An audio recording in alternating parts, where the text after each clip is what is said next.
Hi, welcome to the first episode of English News Analysis, a series of videos intended to teach you lots of new words and grammar through English news.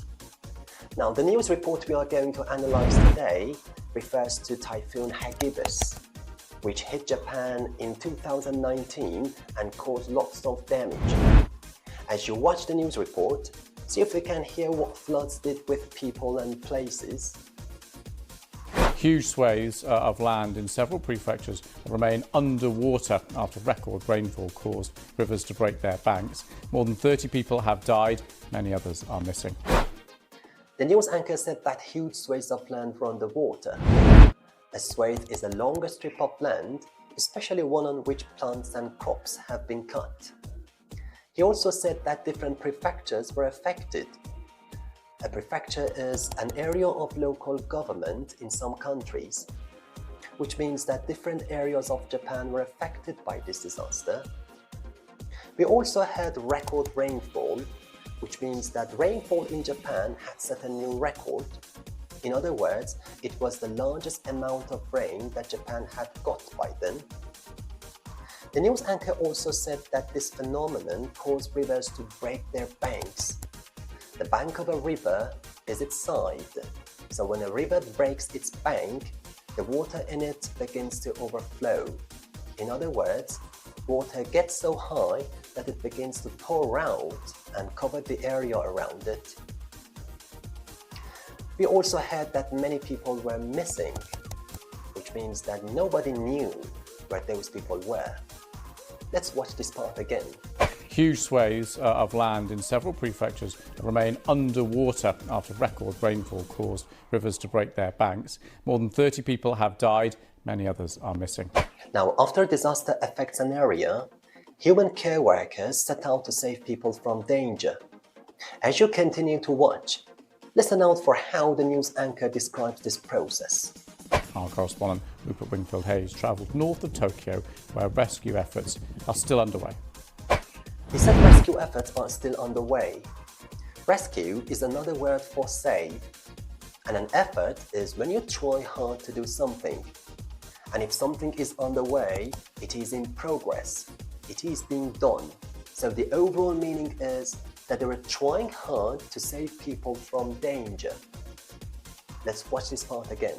Our correspondent Rupert Wingfield-Hayes travelled north of Tokyo, where rescue efforts are still underway. Now, in what follows, we are going to hear some more details of this disaster from the correspondent.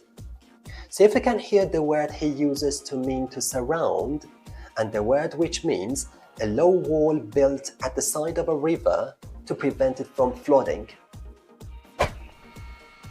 This is the town of Chikuma in the Japanese Alps, much of it now enveloped by brown, dirty floodwater. On Saturday night, the levees burst. So one of the words we were looking for is envelop. He said that one of the affected towns was enveloped by brown, dirty water. It was actually surrounded by and covered with brown, dirty water. And the next word was levee. He said that the levees burst. So those walls preventing rivers from flooding broke. Let's watch again. This is the town of Chikuma in the Japanese Alps, much of it now enveloped by brown, dirty floodwater. On Saturday night, the levees burst. So the levees were not strong enough, and as a result, they broke. Let's see how the reporter describes this failure. Unable to withstand the onslaught from Typhoon Hagibis. He said the levees were unable to withstand the onslaught from Typhoon Hagibis. To withstand is to resist, to try hard not to be harmed by something. An onslaught is attack. So it was as if the typhoon was attacking the town. The levees did not resist the force of this attack, and as a result, they broke. Let's watch this part again. Unable to withstand the onslaught from Typhoon Hagibis. Next, the reporter tells us that the military was called in to save people from danger. Now, exactly what condition were those people in, and how exactly were they rescued? Listen up. All day the military has been racing to pluck those stranded from roofs and balconies. It is a story that has been repeated over and over. He said the military has been racing to pluck those stranded in roofs and balconies. Stranded means trapped, stuck, unable to move. So some people were stuck in balconies and roofs. They were unable to move. And to pluck means to remove somebody or something from a place or a situation, especially if that situation is unpleasant. So overall, the military was rushing to get people out of those unpleasant situations. Let's watch this part again. All day the military has been racing to pluck those stranded from roofs and balconies. It is a story that has been repeated over and over. Later, the reporter says that they later went to a town in north of Japan. What word does he use instead of went? Listen. This afternoon we made it to Kawagoe, an hour north of Tokyo. Here too, the rivers have burst their banks. He said they made it to a town in north of Japan. To make it to a place is to go to that place. Listen again. This afternoon we made it to Kawagoe, an hour north of Tokyo. Here too, the rivers have burst their banks. Now, there in that town, the reporter talked to some of the local residents. How does he describe their feelings? People we talked to are shocked and numb. He said that they were shocked and numb. If you're numbed, you're unable to feel, think, or react in a normal way. By the way, B is silent in numbed. It's not pronounced. Let's listen again. People we talked to are shocked and numb. Now, the first local that the reporter talks to uses a verb form to talk about something beginning in the past and continuing up to the present. See if we can hear it. I have lived here 32 years. It is the first time I have seen anything like this. I was shaking with fear last night. She said, I've lived here 32 years. Have plus lived, which is a past participle. We use this as structure to talk about something that began in the past and has continued up to the present. Watch that again. I have lived here 32 years. It is the first time I have seen anything like this. I was shaking with fear last night. Now on to the second local. She uses a verb form to talk about future in the past. How does she do that?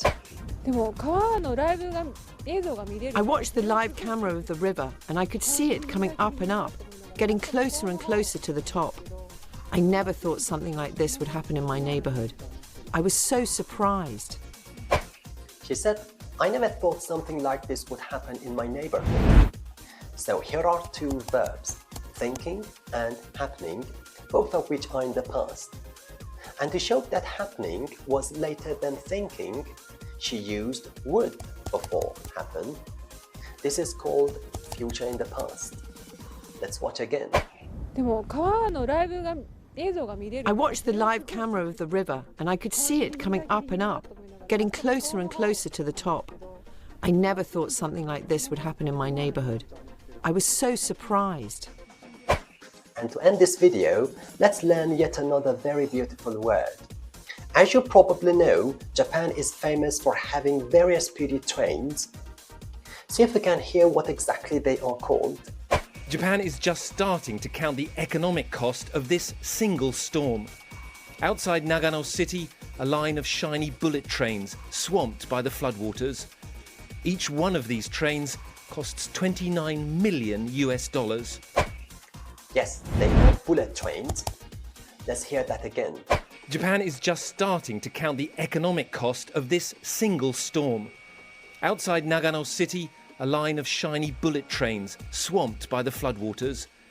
Each one of these trains costs $29 million. And that's all. Thanks for watching. For a full transcript of this video, plus a number of exercises and questions, you can join my Telegram channel at English Coterie. And before you leave, don't forget to answer the question in the comment section below. Take care, cheers, goodbye.